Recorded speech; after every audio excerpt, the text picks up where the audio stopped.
ಏನು ಆಯ್ತು ಅಂತ ಹೇಳಿದ್ನಲ್ಲ ಹೊರಡಿ. ಅದು ವೆಂಕಟಪ್ಪ ತಾಂಬೂಲದ ಜೊತೆ ಕಾಮಾಕ್ಷಿ ದೀಪ ಕೊಡೋಣ ಅಂತ ಹೇಳಿದ್ನಂತೆ.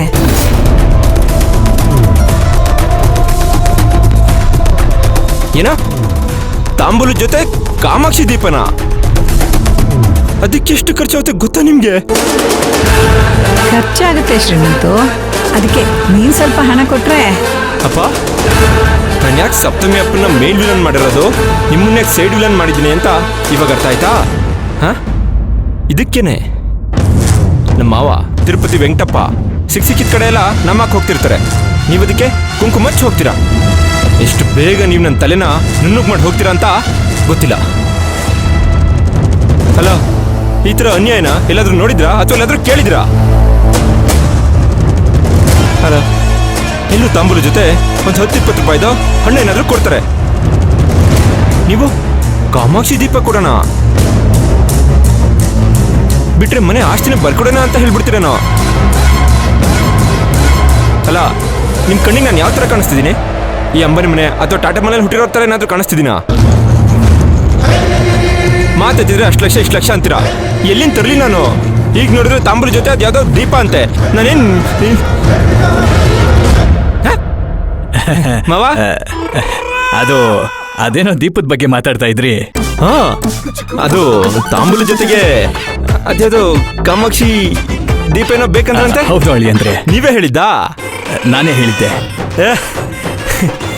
ಇದಕ್ಕೆ ನಮ್ಮ ಮಾವ ಸೂಪರ್ ಅನ್ನೋದು. ಎಂಥ ಐಡಿಯಾ ಮಾವ.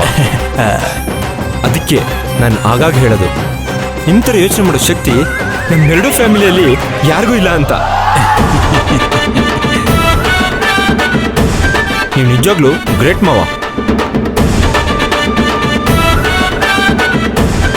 ಸಪ್ತಮಿ ಯಾವಾಗ್ಲೂ ಹೇಳ್ತಿರ್ತಾರೆ ನಮ್ಮಪ್ಪ ನನಗೆ ಮೊದಲನೇ ಹೀರೋ ಅಂತ.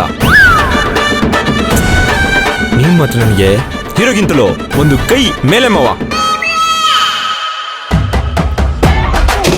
ನಿಮ್ಮನ್ನು ನೋಡಿದ್ರೆ ಒಳಗಡೆಯಿಂದ ಖುಷಿ ಉಕ್ಕಿ ಉಕ್ಕಿ ಬರುತ್ತೆ. ಅಮ್ಮ, ನಿನ್ನ ಮೊಮ್ಮಗ ನಟ ಭಯಂಕರ.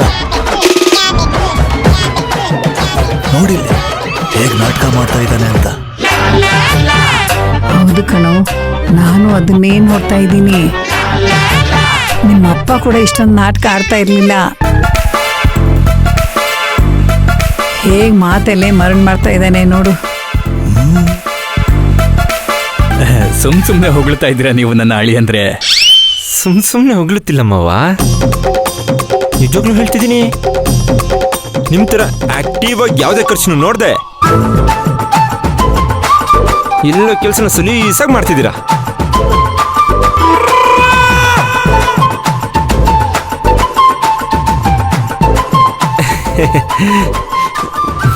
ಬಂದೆ.